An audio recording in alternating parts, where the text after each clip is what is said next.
Iniciamos este tema, que es el último de los que componen el bloque de cimentaciones y excavaciones. El tercero de los bloques que están contenidos dentro de todo este curso, ¿no?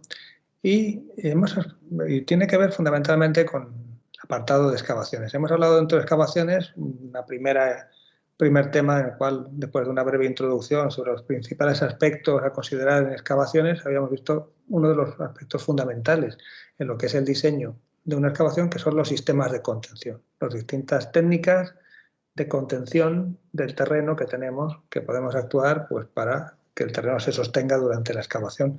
Después, en un segundo tema, que es el anterior a este de acá, habíamos visto cómo llevar a cabo el control del agua durante la excavación. Habíamos visto pues, cómo llevar a cabo las impermeabilizaciones, la extracción de agua, rebajamientos, protección frente a erosión, en fin, toda esta serie de cuestiones, de aspectos relacionados con el control de agua. En este tercer y último tema relacionado con excavaciones y cuarto y último tema relacionado con el bloque temático de excavaciones y contenciones, hablaremos de la afección de las construcciones subterráneas a su entorno. Sabemos que las construcciones subterráneas son procesos en los cuales de alguna forma se liberan unas tensiones y se generan unas tensiones importantes y que por tanto esas tensiones pues acaban produciendo movimientos en el entorno construido y bueno, vamos a ver cómo de alguna forma podemos evaluar estos movimientos y de alguna manera también ver si esos movimientos son admisibles por los edificios o construcciones colindantes. Entonces, pues bueno, el índice del tema de hoy comienza con una introducción en la cual, pues bueno, hablaremos un poco de la importancia de la consideración de esta afección para después pasar a evaluar los movimientos causados por excavaciones a cielo abierto. Y es que vamos a distinguir entre movimientos causados por excavaciones a cielo abierto y otro tipo de movimientos que también son importantes, que son los movimientos causados por excavaciones en túnel, que también tienen su propia forma de evaluación, como después veremos que es ligeramente distinta a lo que son la consideración de movimientos por excavaciones a cielo abierto. Y por último, veremos cómo estos movimientos afectan a los edificios y cómo podemos evaluar esa afección y cómo podemos de alguna forma minimizarla. Bien. Comencemos por el principio. Generalmente, pues sabemos que excavar un terreno pues es introducir pues una nueva estructura y eliminar un montón de tierras que estaban en equilibrio con las tierras que teníamos anteriormente. Y que eso pues introduce pues toda una serie de modificaciones de tensiones que a su vez pueden producir deformaciones y movimientos en el terreno. Se trata de una operación que desde el punto de vista de construcción es agresiva para el entorno y que por tanto tenemos que realizar con muchas precauciones para que no afecte más allá de lo que es la propia excavación o que afecte lo menos indispensable. Cuando esto no se hace adecuadamente, pues tenemos problemas pues, como estos que vemos aquí. Ven aquí este edificio agrietado con estas grietas de control o este otro de aquí. Esto está causado pues, por un... Y ven aquí además que nosotros han colocado testigos que si además estos testigos se han abierto, pues señal o símbolo de que el movimiento, de que no hay un movimiento en marcha, ¿no? Que no se ha frenado. Y podemos llegar incluso a lo que sería el colapso del edificio. Esto tuvo lugar unos problemas de excavación de un túnel en Barcelona hace una serie de años. Y entonces, se produjo una chimenea, esto es una caída de tierras que conectaba la superficie con el túnel que se estaba ejecutando y esta chimenea pues produjo una serie de problemas en los edificios del entorno, unos de los cuales colapsaron y otros, como han visto ustedes, pues no colapsaron, pero hubo que demolerlos porque prácticamente estaban tan dañados que no se podía salvar su estructura, como son estos de aquí, que es de donde son las grietas que hemos visto antes. Bueno, ya ven la importancia que tiene una buena consideración de los movimientos que se producen durante la excavación de una obra, bien sea a cielo abierto o bien sea en túnel. Vamos a empezar a estudiar cuáles son los distintos movimientos que causan excavaciones a cielo abierto y cuáles son las causas que producen esos movimientos. Fundamentalmente distinguimos 5 grandes grupos de causas. Por un lado, los cambios en el campo de tensiones. Por otro lado, lo que es la instalación, todo es inca, perforación u otros procesos de instalación de las contenciones. Por otro, y también bastante importante, las inyecciones de fondo. También los rebajamientos del nivel freático son una causa importante de movimientos. Y por último hay otra serie de efectos, pues como, bueno, pues el sobreexcavaciones, sostenimiento inadecuado, errores de cálculo, etcétera, etcétera, porque también veremos algún ejemplo de ello. Vamos a empezar por el primero de todo ello. Vamos a empezar por lo que son los cambios en el campo de tensiones. Los cambios en el campo de tensiones, pues, bueno, vienen originados por el hecho de que teníamos un terreno que sostenía y que estaba en equilibrio con el terreno colindante, que lo estamos excavando, con lo cual estamos eliminando esa coacción lateral que mantenía todo en equilibrio. Al eliminarlo, pues tenemos que sustituirlo por algún tipo de coacción que nos ayude a sostenerlo durante la fase de ejecución.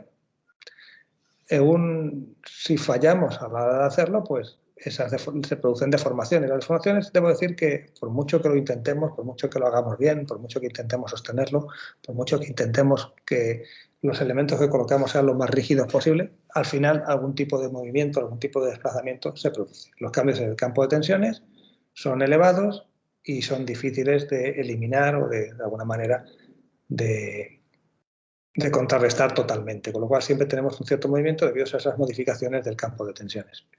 ¿Cómo podemos calcular esas modificaciones? Pues generalmente podemos hacerlo con métodos numéricos, por ejemplo, mediante el método de los elementos finitos, como veíamos hace dos temas, en el tema anterior no, sino en el pasado. Pero también lo podemos hacer mediante métodos simplificados a partir de la curva de deflexiones, esto es, estimando pues, la deflexión que se produce en la pantalla o en el elemento de contención que empleamos y bueno, y a partir de ello haciendo una estimación, ¿no? Mediante distintos métodos empíricos. Entonces, pues les hablaré aquí un pequeño apunte de uno de los métodos más empleados en la actualidad, que es el método de Xie-Yo, que es del año 2006, y que consiste primero en determinar qué tipo de curva de deflexión tiene, si es una curva cóncava, como esta, o es una curva tipo ménsula, como esta otra, ¿vale? También, en cuyo caso se produce una curva de asiento de este estilo. Y una vez determinado esto, pues lo que se determina es las zonas de influencia primaria en el trastorno de la excavación. Esto es la zona realmente más afectada por la excavación. Y esta es una zona, es una longitud más allá de lo que sería la pantalla, de lo que sería la excavación, pues que dependerá del ancho y de la profundidad de la excavación. Del ancho y de la profundidad de la excavación. Pues puede ser esa distancia puede estar controlada bien por el ancho o bien si nos aparece una capa de suelo duro a cierta profundidad, pues puede estar también controlada por la profundidad de esa capa de suelo duro, ¿vale? Una vez determinada esa zona de influencia primaria, pues tenemos una serie de curvas de asiento normalizado en el trastorno de la excavación.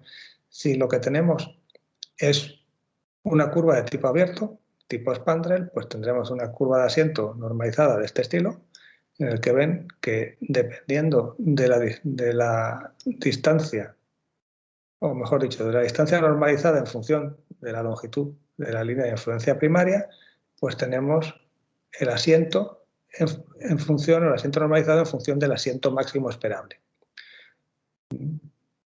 Vemos también una cosa importante, se supone que aquí es donde se produce, en la zona de influencia primaria, como ven, este es un 1, es donde se produce los mayores asientos dentro de la cubeta de asientos, y a partir de aquí se reduce, pero siguen produciéndose hasta aproximadamente 1,44 veces elevado al cuadrado, porque esto es en raíz cuadrada, con lo cual hasta aproximadamente 2 veces esa distancia de la zona de influencia primaria.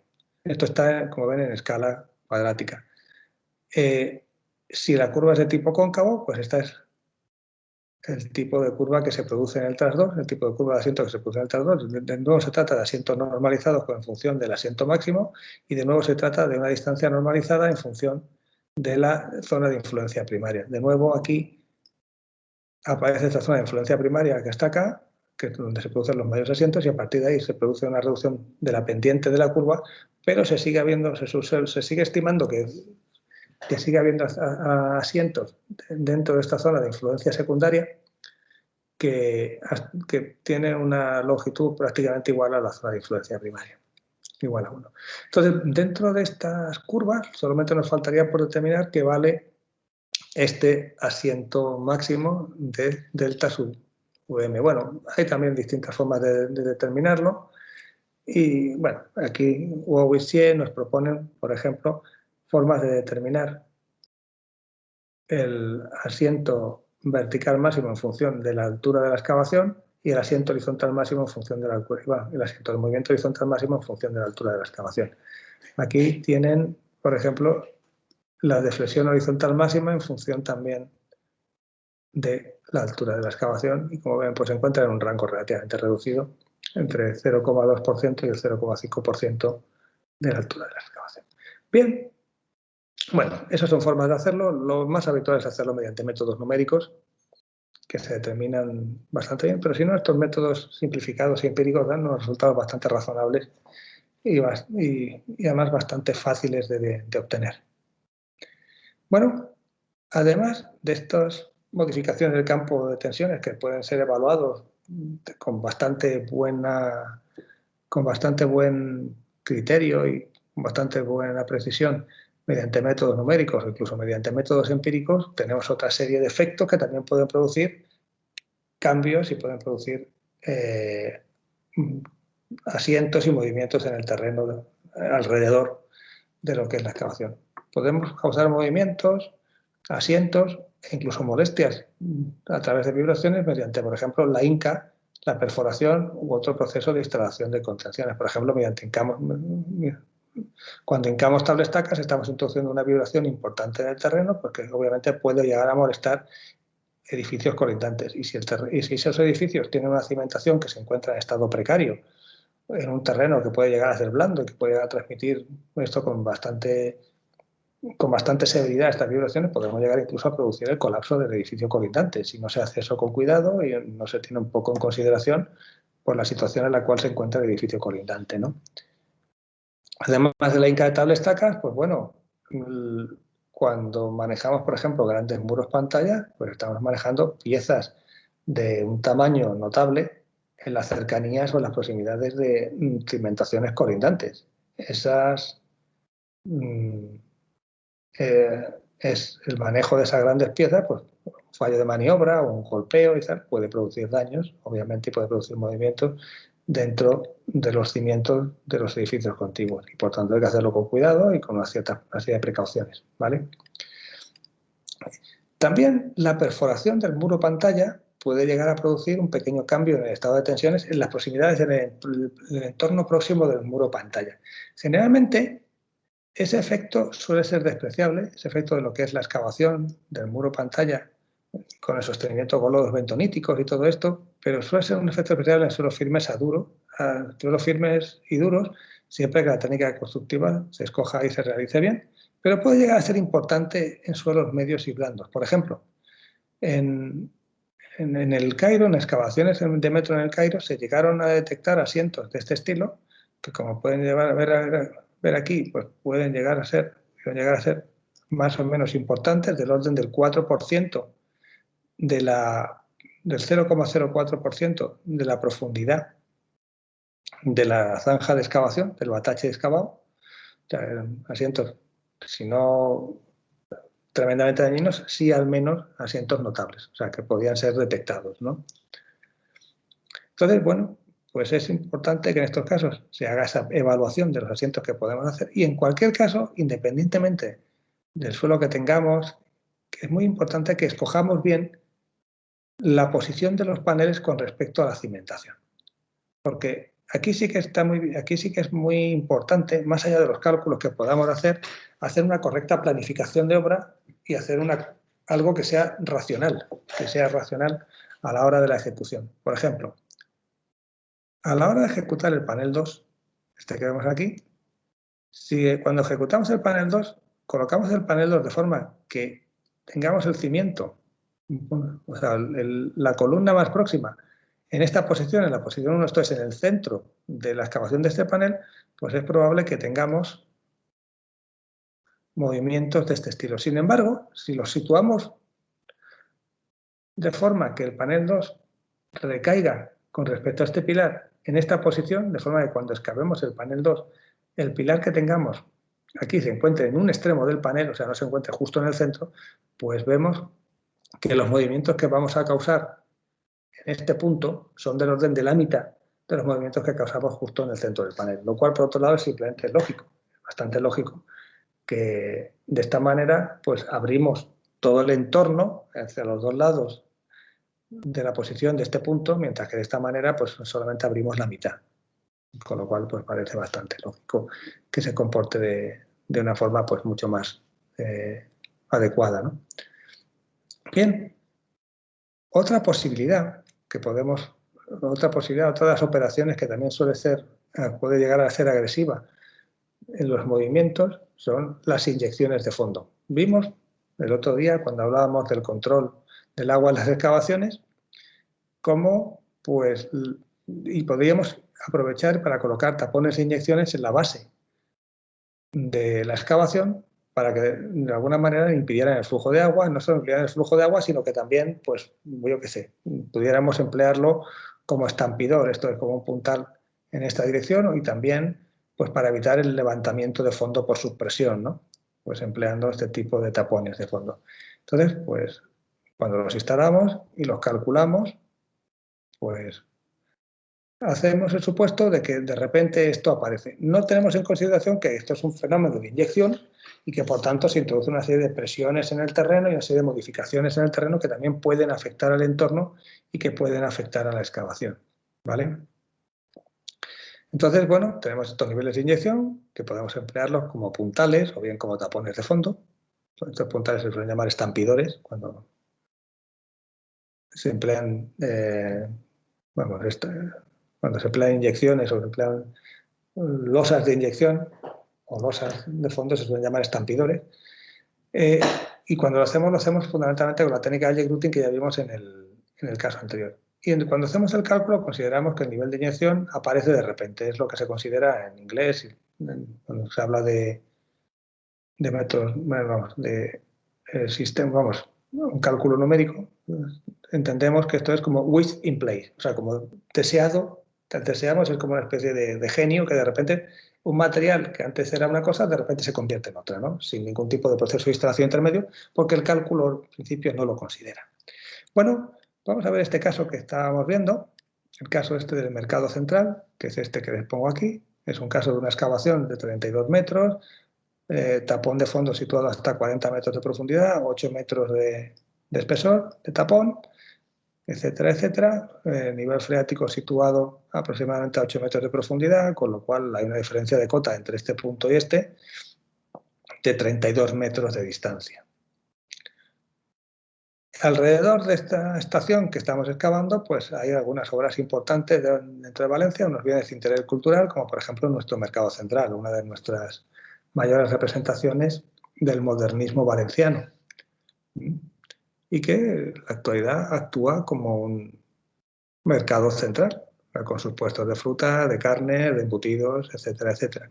También al lado de ese mercado pues aparecen otras obras importantes, como la iglesia de los Santos Juanes, iniciada en el siglo XIII, y que es también pues, un bien de interés cultural, patrimonio de la ciudad. Además, un poquito más atrás, me parece que se queda bastante lejos, se encuentra este edificio que ven aquí, que es la Lonja de la Seda, es la mayor representación del arte gótico probablemente de Europa, del arte gótico civil en Europa, y que es considerada patrimonio de la humanidad. Bueno, dentro de este entorno es donde se realiza esta excavación. 130 metros de longitud, 32 metros de profundidad, 33 metros máximo de ancho de excavación.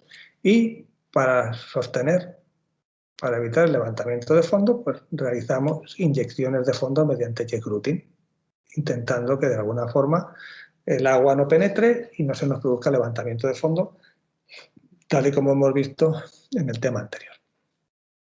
Durante la ejecución de los tapones y durante la ejecución de toda la excavación, pues se lleva a cabo una auscultación pues muy exhaustiva de todo el entorno. Aquí tenemos una serie de dianas que eran controladas cada 5 minutos, cuya posición X y Z eran controladas cada 5 minutos mediante estaciones totales robotizadas. En todos los edificios cercanos teníamos puestas dianas de este estilo que nos permitían conocer estos movimientos y que nos permitían conocer los asientos, movimientos, desplazamientos en horizontal, en vertical, etcétera, y no solo eso, sino las relaciones entre ellos. Es decir, conociendo el asiento de este punto y de este punto, sé el asiento diferencial entre uno y otro, y sabiendo la distancia, sé pues, las distorsiones angulares entre un punto y otro, ¿no?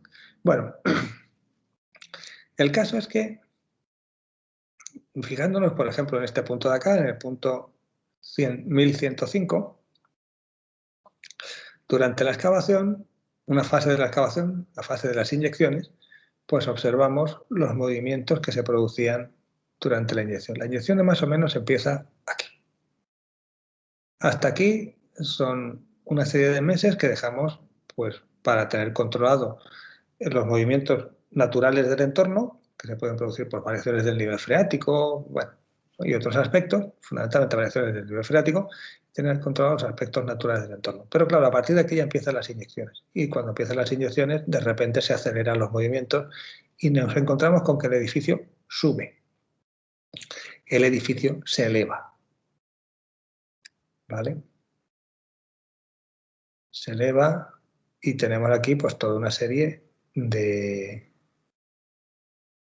Tenemos que tomar a partir de aquí toda una serie de medidas pues, para intentar evitar que esto no ocurra. ¿Qué es lo que ocurre aquí? O sea, ¿por qué se nos eleva el edificio durante lo que son las inyecciones? Bueno, como les he dicho antes, estábamos introduciendo inyecciones de muy alta presión, inyecciones de jet grouting, pero lo que se supone con estas inyecciones es que en el momento en el que la lechada es expulsada por la tobera, la presión se transforma en velocidad, rompe el entorno y no genera, se supone que no genera presión dentro del terreno, sino que simplemente se percola, penetra y se mezcla con él y rompe el terreno y ya está, no introduce presión. Pero eso lamentablemente no siempre es cierto, sobre todo no es cierto cuando se encuentra inyección muy confinada. Y aquí la tenemos confinada por todo un perímetro de muros pantalla y la tenemos además confinada pues, con arcillas arriba y por debajo había unas arenas, pero pensábamos que eran más limpias de lo que realmente eran. Y no, eran unas arenas que eran bastante limosas y por tanto eran también bastante impermeables. ¿Qué significa eso? Pues se introdujo una presión importante. Y esa presión lo que hacía era empujaba los muros pantalla, esto sería pues muro pantalla y los movimientos que experimentaba el muro pantalla, los empujaba hacia afuera. Esto sería en el interior del recinto y esto sería en el exterior del recinto, con lo cual, de alguna manera, las inyecciones empujaban los muros pantalla hacia el exterior. Y al empujarlo, pues claro, ellos a su vez empujaban el terreno, que hacía que los edificios de al lado se elevaran, ¿no? Entonces, tuvimos que diseñar toda una batería de medidas pues, para frenar esos movimientos. Para frenar estos movimientos, la batería de medidas, pues que más o menos a partir de aquí notamos que empiezan a surtir efecto, consistió en ir aliviando la presión de las inyecciones que ejecutábamos. Entonces, al lado de cada máquina perforadora que estaba perforando, colocábamos una máquina de pilotes que iba abriendo agujeros por los cuales se escapara la lechada sobrante y de forma que no introdujera presión en el terreno, sino que directamente esa presión se disipara. Y de esa manera, pues como ven aquí, pues sí que conseguimos más o menos estabilizar los movimientos y la elevación. Bueno, más problemas que solemos tener, pues los rebajamientos del freático. Los rebajamientos del nivel freático en el trasdor de las pantallas, pues nos pueden producir también algún tipo de movimientos en los edificios colindantes. Si no tienen cuidado y dependiendo del tipo de terreno que tengamos, pues estos movimientos pues, pueden llegar a ser importantes. ¿Vale? Y por último tenemos pues, otros efectos, como pueden ser sobreexcavación, sostenimientos inadecuados, errores, etc. Vamos a ver un ejemplo de uno de estos errores de cálculo que se han hecho muy, muy famosos. Aquí vamos a ver un error que produjo el colapso de toda una línea de ferrocarril que a su vez estaba situada junto a una de las autovías de acceso a Singapur, una de las autovías más importantes de acceso a Singapur, la Nicol Highway, de acceso a la ciudad de Singapur y que la tuvo colapsada durante bastantes meses por la reparación, por el colapso de las obras de excavación. Ahora enseguida veremos ¿Qué es lo que produjo este colapso? Se trata de una excavación bastante profunda, ejecutada pues, con unos sostenimientos, como ven aquí, con arrastramientos horizontales, metálicos, que para limitar su pandeo y tal, estaban sujetos entre sí, aquí con unos pilotes centrales que de alguna forma contribuían a arrastrarlas en ese punto central, y aparte también estaban arrastradas entre sí. Pero, aún así todo, llegado a un determinado nivel, llegaron a alcanzar una determinada profundidad, un determinado nivel de excavación, pues se produjo el colapso con 8 fallecidos entre los operarios que estaban trabajando en ese momento dentro de esta obra de excavación. Como ven, el desastre fue completo y por supuesto la autovía quedó inservible durante bastantes meses hasta que se consiguió reparar pues, todo este desaguisado. Bueno, lo que ocurrió aquí fue lo que más o menos les voy a explicar aquí. Se habían previsto unas pantallas a bastante profundidad, más o menos unos 40 o 45 metros de profundidad, y la forma en la cual se llevaba a cabo la excavación era como ven aquí, se iban colocando distintos niveles de apuntalamiento, que a su vez pues, estaban también sostenidos pues, mediante este pilote central, ¿no? Se habían ejecutado 2 losas de J-Grouting que servían fundamentalmente de estampidores.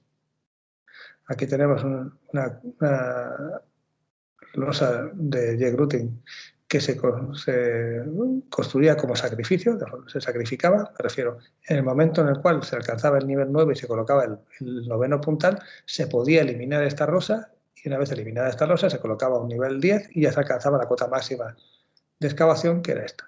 En la base había otra losa de J-Grouting que también se ejecutaba desde arriba, ¿vale? Bueno, lo que ocurrió fue que en el momento en el que se demolió esta losa de sacrificio, los movimientos que ya se empezaban a notar, que empezaban a ser notables, pues empezaron a ser ya absolutamente,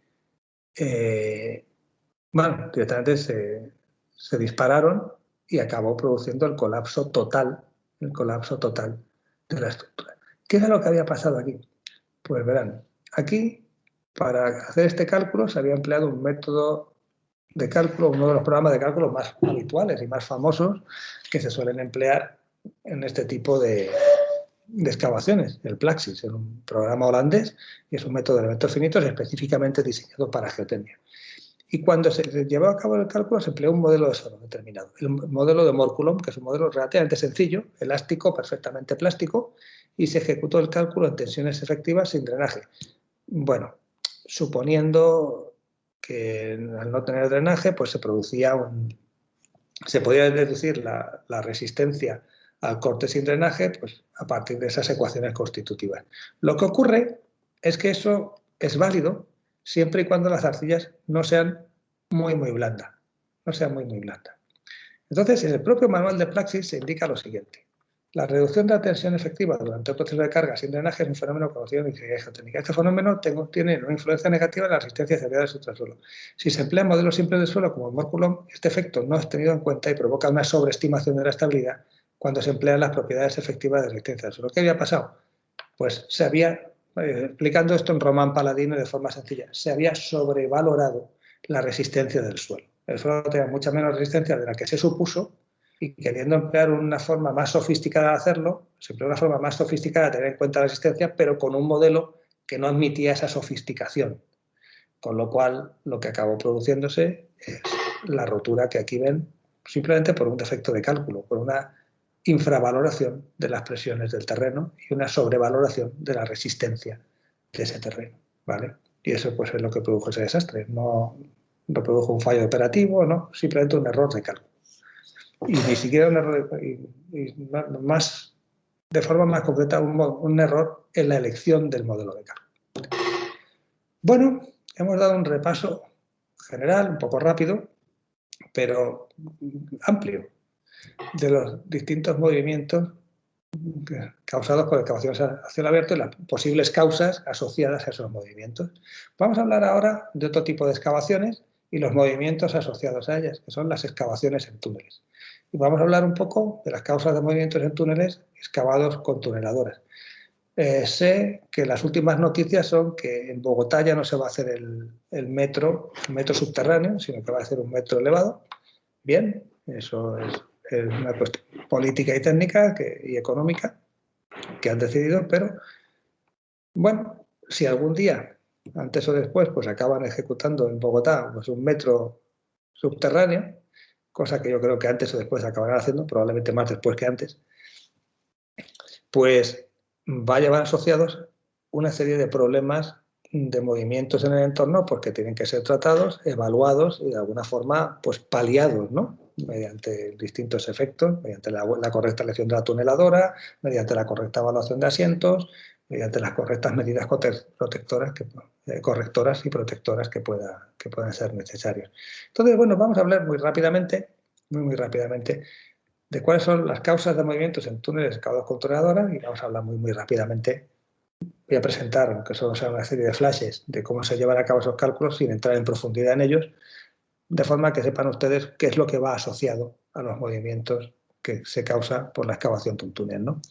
Fundamentalmente, las causas son la deformación por delante del frente por relajación de tensiones, esto es, tendríamos aquí pues toda una serie de asientos que van por delante del frente de perforación,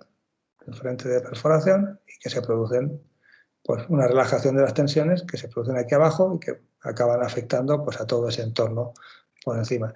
Después también por una sobreexcavación producida por la cabeza de corte, me refiero a la cabeza de corte siempre es un poquito más grande que el túnel posterior, con lo cual se produce una cierta sobreexcavación que después cuando se cierra la dovela pues también queda cubierta, ¿no? Por eso. También hay una cierta holgura entre el trasdós de las dovelas, la parte exterior de la dovela, y la parte exterior del escudo. Aparte, el propio sostenimiento también es deformable, por lo tanto, por cargas del terreno también se puede de alguna manera reducir su volumen y, por último, una consolidación. ¿Vale? Esto sería un poco el resumen de los distintos movimientos que nos pueden aparecer. ¿Cómo evaluamos los movimientos que se nos producen alrededor de un túnel? Bueno, fundamentalmente podemos evaluarlos bien por métodos empíricos, o sea, métodos que se deducen o que se extraen de multitud de excavaciones que se han realizado y de datos que se han tomado de esas excavaciones, o bien mediante métodos numéricos. Esto es calculando mediante unos modelos adecuados, numéricos generalmente complejos, pues cómo se lleva a cabo o sea, qué asientos y qué movimientos se producen en el terreno debido a esa excavación. Bueno, dentro de los modelos empíricos, dentro de los métodos empíricos, solemos emplear el modelo de Peck, que es del año 1989, que evalúa la cubeta de asientos que se produce sobre un túnel, que estima pues, que se produce según una curva con esta ecuación, siendo x la distancia a partir de este punto y siendo, por ejemplo, el valor de y la distancia, la x, a la cual se produce el punto de inflexión de la curva, y siendo delta máximo el asiento máximo que se produce en este punto de acá. Entonces, bueno, pues la forma de acabar de cerrar esta curva es conociendo qué vale delta máximo y qué vale y. ¿Vale?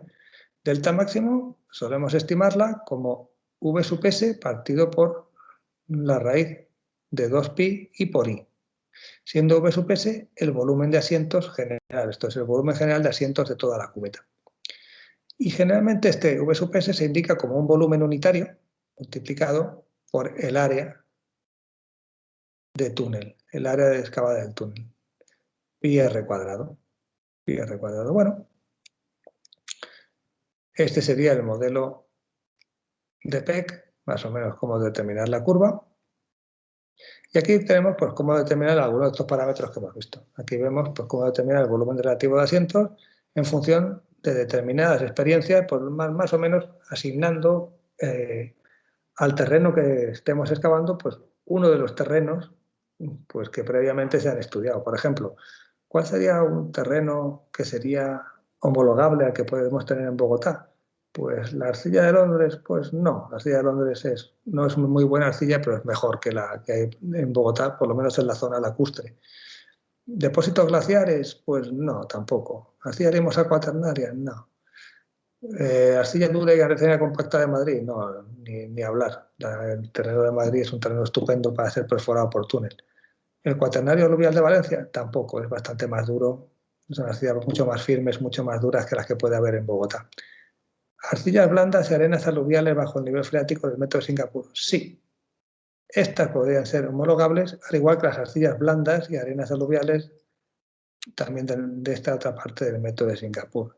Y entonces, cuando se ejecutaron estas excavaciones, estas perforaciones en túnel, empleando un sistema de perforación mediante escudo de presión de tierras, pues se obtuvo que el volumen unitario que se midió de la cubeta de asiento fue entre el 3 y el 8%.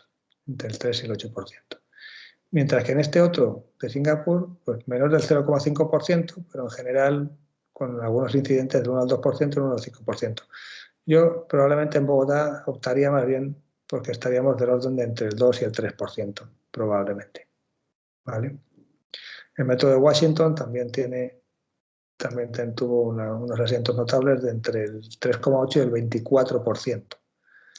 Bueno, bien, y después, ¿cómo estimamos la posición del punto de inflexión? Bueno, hay distintas formulaciones. Esta es una debida a Sagaseta y Oteo del año 74, en la cual, pues como ven, a partir de la profundidad del túnel, del radio del túnel y de un parámetro nu que depende del tipo de suelo en el cual nos encontramos, pues podemos hacer una estimación de la posición de este punto de inflexión de la curva. Bien, además de lo que son los asientos, también se producen movimientos horizontales. Quiero decir, de alguna forma, el terreno no solamente baja, sino que se desplaza hacia el túnel, hacia el centro del túnel. Pues con una curva, como podemos ver aquí, y aquí tenemos una forma de hacer una deducción de estos movimientos horizontales debida a Carlos Oteo en una publicación suya del año 1993. No vamos a entrar en esta explicación, que sepan simplemente que cuando un túnel avanza se producen por un lado asientos, pero también se producen movimientos horizontales. Y después en sentido longitudinal, también conforme el túnel va avanzando, se produce en una sección longitudinal en el túnel pues toda una cubeta de avance, una cubeta de asientos conforme la máquina va avanzando. Esta cubeta tiene su límite, como vemos aquí, en una línea que parte de la base del túnel con un ángulo de unos 42 grados con respecto a la horizontal. Y este es el punto en el cual aproximadamente deja de producirse los asientos. ¿Vale? Uno de los aspectos importantes, aparte de medir la cubeta de asientos, es saber más o menos hasta dónde alcanza esa cubeta. Aproximadamente hasta dónde alcanza esa cubeta. Bueno, una forma relativamente sencilla de obtenerlo es partiendo de la base inferior del túnel, lanzamos una línea que forme 45 grados con la vertical o con la horizontal, y esto es lo que nos marca el límite en el cual se producen los asientos. Entonces, dentro de una banda que vaya desde esta línea hasta otra línea paralela y simétrica a este lado, es donde se nos van a producir los asientos. Entonces, ¿qué es lo que hacemos cuando tenemos una excavación de un túnel que tiene que pasar por debajo pues, de edificios o cerca de edificios en una ciudad? Pues bueno, lo primero que hacemos es estimar esa cubeta de asientos. Y lo primero es determinar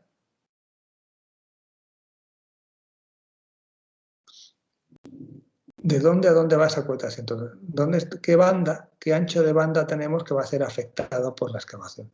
Aquí tenemos, por ejemplo, una excavación prevista, no se ha realizado todavía por falta de financiación, para el soterramiento de unas líneas de ferrocarril en la ciudad de Valencia. La idea es que la línea de ferrocarril llegue subterránea a la ciudad de Valencia, que aquí empiece un túnel y que ese túnel baje rápidamente, perdiendo cota o bajando rápidamente la cota, pase por debajo de la Plaza de Toros, estos edificios, y bueno, pase también por debajo de la propia estación que lo alberga, y que vaya a coger una calle que hay por acá, pues para continuar por una avenida hacia el exterior de Valencia, ¿no? Bueno, aquí tenemos la banda en la cual esperamos asientos, y aquí tenemos pues la magnitud aproximada de los asientos que lo hemos sacado a través de esa cubeta estimada de asientos que hemos visto. Entonces, a partir de eso podemos estimar qué asientos son esperables en las estructuras que se encuentran sobre ese túnel. ¿De acuerdo? Aquí tenemos, por ejemplo, la cubeta de asientos cuando pasa por un lateral de la plaza de toros. Esto sería la parte central de la lateral de la plaza de toros, aquí estaría la parte central con la propia plaza y aquí aparecería otra estructura simétrica a este lado, ¿no? Entonces vemos esa cubeta. Vemos como el punto 1 apenas asentaría, pero el punto 5, que se encuentra este punto, pues prácticamente asentaría del orden de entre 7 y 8 centímetros. Asentaría del orden de 7 centímetros. ¿Vale? Entonces, bueno, pues se producen asientos importantes verticales. ¿Vale? Asientos diferenciales importantes. Bueno, hemos visto aquí un ejemplo de aplicación de estos métodos empíricos a un caso concreto. Se puede ver rápido, más o menos de forma muy rápida y breve cómo se articulan pues, estos cálculos.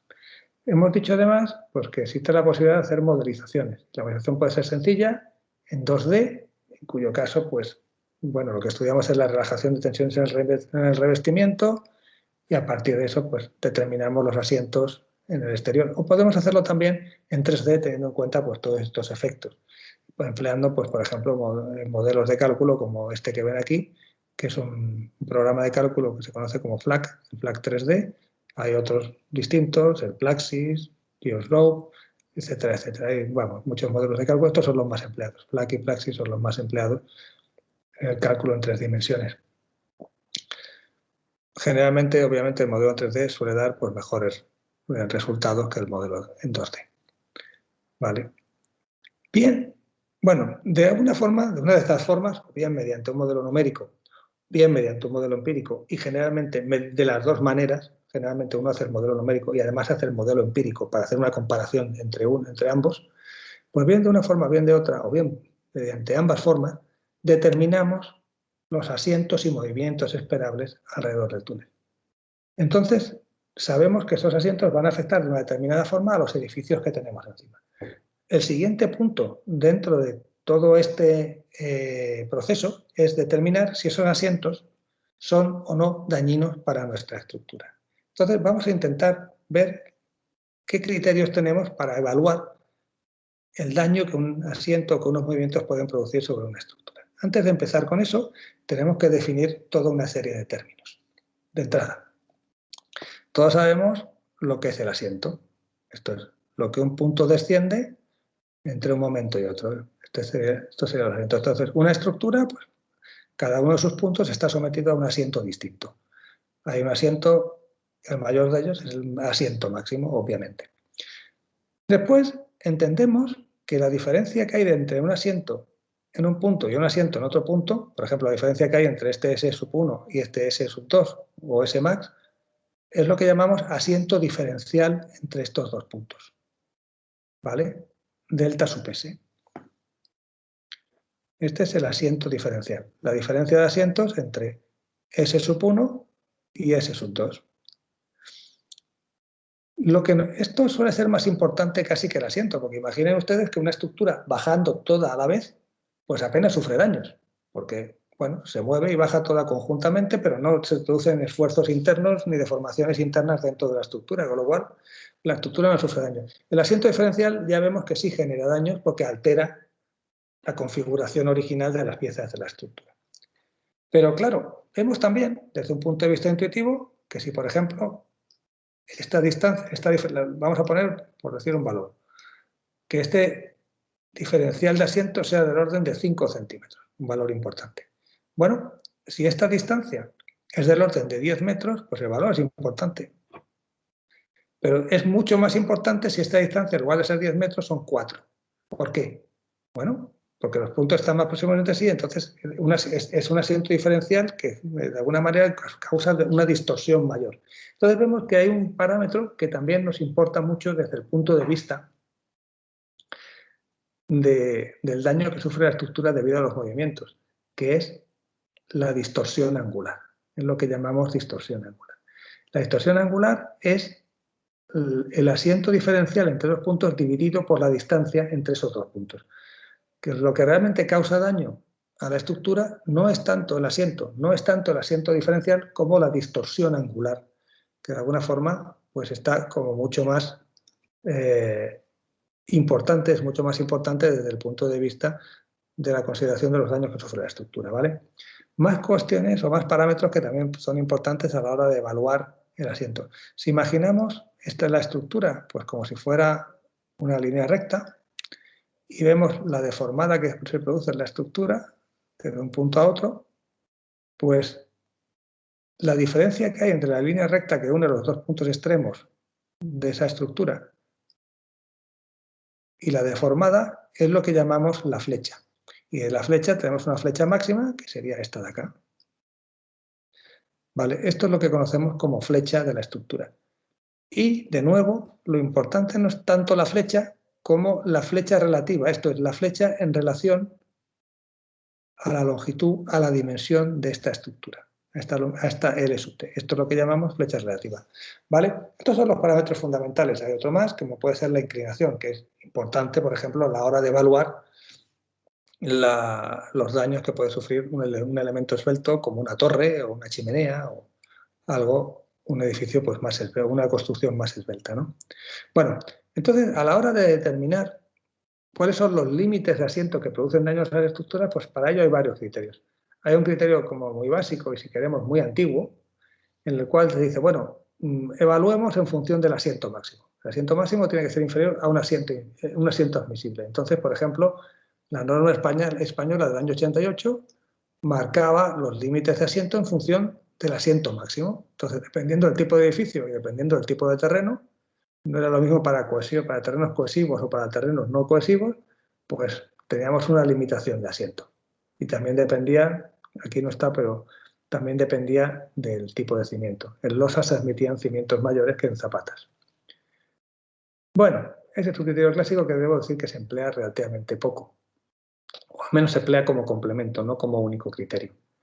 En la actualidad son más frecuentes emplear valores o criterios relacionados con la distorsión angular. Se determina cuál es la distorsión angular admisible y entonces se dice que la distorsión angular máxima tiene que ser menor o igual que la admisible. Entonces, los valores más importantes de distorsión angular que se observan son, por ejemplo, un 150avo. Cuando tenemos distorsión angular del orden de un 150avo empiezan a aparecer fisuras y daños en elementos estructurales. A partir de un 300avo, o sea, debo decir que esto es una distorsión angular mayor que esta, ¿eh? O sea, el hecho de que al aparecer en el denominador, cuanto mayor es el número del denominador, menor es la distorsión angular y viceversa. Entonces, a partir de un 300avo es cuando empiezan a aparecer fisuras en muros. Entonces, lo que solemos marcar como límite de seguridad de la distorsión angular es un 500avo. Es uno de los valores más habituales a la hora de fijar unos límites de la distorsión angular. Lo que ocurre es que generalmente, además, también asociamos estos valores límites, estos valores de seguridad, a el tipo de estructura. Claro, una estructura isostática o muros de contención, sobre todo muros en ménsula, porque no tienen grandes requisitos en cuanto a lo que serían sus movimientos o grandes exigencias, pues podemos admitir distorsiones angulares de un 300avo. Sin embargo, pues cuando nos metemos con estructuras reticuladas o con tabiquerías de separación, pues, por ejemplo, nuestro código técnico limita eso a un 500avo. Si nos metemos con una estructura de paneles prefabricados que son todavía más sensibles a los movimientos, pues lo limitamos a un 700avo. Y si nos metemos con muros de carga sin armar, con flexión cóncava hacia abajo, un 1000avo o un 2000avo si la flexión cóncava es hacia arriba, ¿no? En fin, también limitamos la distorsión angular. Bueno, esto es lo que dice la norma, el Código Técnico Español. Lo que dice la norma colombiana, pues como ven, también es bastante parecido, bastante parecido. Aquí se introducen las edificaciones con estructura metálica, sin acabados susceptibles de dañarse y con asientos mayores, pues aquí permiten hasta un 160avo, pues porque, bueno, si no hay nada susceptible de dañarse, la estructura no va a sufrir prácticamente hasta ese valor, pues marcan ese límite. Y, por ejemplo, en edificaciones con pórticos de hormigón, pues se alcanza más o menos un 300avo, mientras que en edificaciones con muros de carga, en hormigón o mampostería, pues la norma permite hasta un 500. Como ven, son valores todos muy parecidos entre las distintas normas entre sí. ¿Vale? De hecho, si comparan distintos autores, pues aquí ven, pues bueno, distintos criterios parecidos dependiendo pues, de los tipos de estructura y dependiendo pues, de las condiciones generales de la estructura y cómo se producen los asientos. Vemos aquí también, de cara, como otro ejemplo más, los criterios del MINTRA, que no son tanto criterios de proyecto como criterios de observación durante lo que es la ejecución de las obras. Entonces, determinan unos valores máximos que, como ven, son inferiores a los que estamos manejando, y que, bueno, que de alguna manera determinan pues los puntos en los cuales pues hay que prestar especial atención. Entonces determinan alertas verde, que es decir, cuando todo va bien y no hay ningún problema, pues cuando son valores inferiores a un determinado valor máximo. Alertas ámbar, pues cuando ya empiezan a estar en un rango que hay que empezar a observar, y alertas rojas, en los cuales señal de que podemos estar poniendo en peligro esa excavación. Esos valores están relacionados de alguna forma con los valores máximos del proyecto que hemos visto antes, pero como digo, estos son valores para observación durante lo que es la ejecución, por ejemplo, de excavaciones de metro. MINTRA es el organismo de la Comunidad de Madrid que gestiona las excavaciones y las obras de metro en Madrid. Bueno, por último, como criterios clásicos de movimientos admisibles, tenemos los del Código Ruso del año 74. Son unos criterios que son magníficos del año 74 y aún hoy están totalmente en vigor.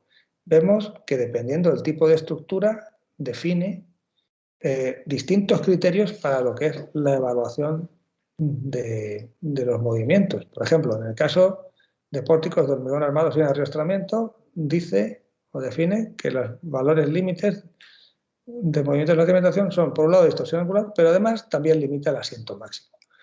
En otros sitios en los cuales tengamos edificios de varias plantas con muros de carga, de grandes paneles, lo que limita no es tanto la distorsión angular como la flecha relativa, que es mucho más efectiva a la hora de medir la influencia que tenemos sobre esos elementos estructurales, o la influencia que introducen sobre esos elementos estructurales que lo otro, y también limita el asiento medio.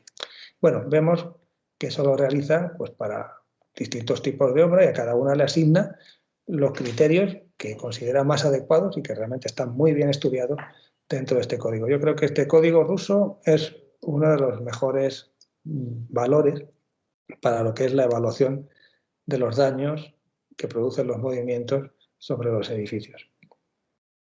Vemos también que este código también es bastante interesante, nos introduce movimientos admisibles en la reparación de edificios, porque generalmente estos movimientos que tenemos como admisibles los solemos interpretar para obra nueva, pero aquí no, aquí nos los dicen incluso para obra ya antigua, qué movimientos se pueden producir a partir del momento en el cual los introduces, lo cual pues está muy bien. Bueno, hemos dicho que estos eran criterios clásicos. ¿Y cuáles son los criterios más modernos? Bueno, los criterios más modernos son los que se basan en una investigación de unos profesores del Imperial College de Londres, Bullen y Roth, del año 74, en los cuales lo que se realiza es la asimilación de un edificio, de una estructura, a una viga elástica. Y entonces, lo que se hace es se introducen los movimientos que se generan dentro de esa viga elástica y se ven si esos movimientos y esa deformada que se genera en la viga elástica produce daños dentro de esa estructura, ¿vale? Entonces, pues lo que se hacen es, se definen unas deformaciones límites a tracción. Y con esas deformaciones límites de tracción, pues tenemos unas ciertas categorías de daño. Entonces, lo que se observa, por ejemplo, es que en el caso de deformaciones cóncavas, pues se producen una serie de daños que vienen causados por las tracciones que se producen en la parte inferior cercanas a la cimentación.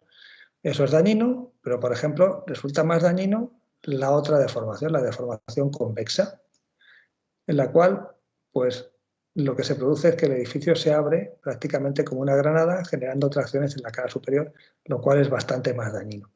Esto son deformaciones, lo que se conoce un caso de arrufo, y esto es lo que se conoce como un caso de quebranto. Debo decir que estos valores, arrufo y quebranto, proceden de la ingeniería naval. Son palabras muy interesantes. Arrufo es el estado de carga de un buque cuando se calcula estructuralmente un buque, cuando se sitúa entre dos olas. Entonces, un poco la forma que adopta el buque. Quebranto es el caso de carga para el cual se calcula un buque cuando se encuentra justo con la cresta de una ola en mitad del buque, que es un momento en el cual el buque sufre mucho porque de alguna forma se intenta abrir por la parte de arriba. Y al igual que para el buque es una situación bastante delicada y bastante dañina, pues también lo es para el caso de edificios. Es mucho más dañino el quebranto que el arrufo. De hecho, está mucho más limitado en las normativas de estos casos de quebranto que los de arrufo.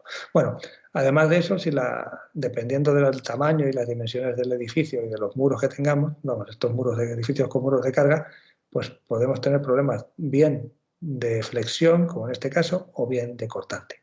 Bueno, eso es lo que se consigue mediante esta asimilación de viga elástica. Esta asimilación puede llevarse un poquito más lejos y además de lo que sería la flecha relativa o la distorsión angular, que es uno de los criterios que se suelen emplear. Además de esto, le podemos introducir las deformaciones horizontales, porque como hemos dicho antes, los edificios no solamente asientan, no solamente suben o bajan sus puntos, sino que además también se pueden deformar lateralmente. Y entonces, bueno, pues cuando estamos en un caso de excavación, la excavación no solamente produce asientos, también produce deformaciones horizontales. Entonces, insertando todo esto dentro del modelo de viga elástica, pues podemos tener el asiento que nos da una distorsión angular y podemos tener también la deformación horizontal que nos produce pues otra serie de tracciones y de tensiones y de esfuerzos y de deformaciones en el interior de la viga. Combinando ambas, pues podemos generar este mapa de daños, según los cuales, pues dependiendo del tipo de caso que tengamos, pues tenemos aquí distintas zonas en el mapa que nos definen el tipo de daño o la severidad del daño que estamos sufriendo. Por ejemplo, si recae dentro de esta zona, estamos en un caso de daño somero, daño ligero. Sin embargo, si caemos dentro de esta otra zona, estamos en un daño entre moderado y severo. Por encima de esta zona estamos en daños severos o muy severos. Estamos causando daños severos o muy severos a nuestra estructura. Por debajo aquí, pues muy reducido, y aquí dentro, pues prácticamente despreciable. Bien, pues vamos a ver un par de ejemplos en los cuales aplicamos todo esto que hemos ido viendo, de forma que vean ustedes en una concepción general qué es lo que se suele hacer en estos casos. Aquí vemos, por ejemplo, pues cómo llevar a cabo la mitigación de asientos en obras afectadas por el nuevo eje pasante de Valencia. Esta situación que hemos visto antes, este caso que hemos visto antes, un segundito. Este caso que hemos visto antes, en el cual pues teníamos el túnel que pasaba por debajo de la Plaza de Toros y también por debajo de esta estación del norte, ¿no? Los daños, vamos, vemos que causando toda una cubeta de asientos. Bueno, una forma de paliarlo, por ejemplo, en la estación del norte, es mediante unas cimentaciones micropilotadas en los cuales los micropilotes pues van a cimentarse más allá de toda esa zona que sufre los asientos producidos por la excavación del túnel. Entonces, si los instalamos más allá de esta zona, pues se supone que estos micropilotes ya no están sujetos a esas deformaciones, por lo cual están en un terreno estable.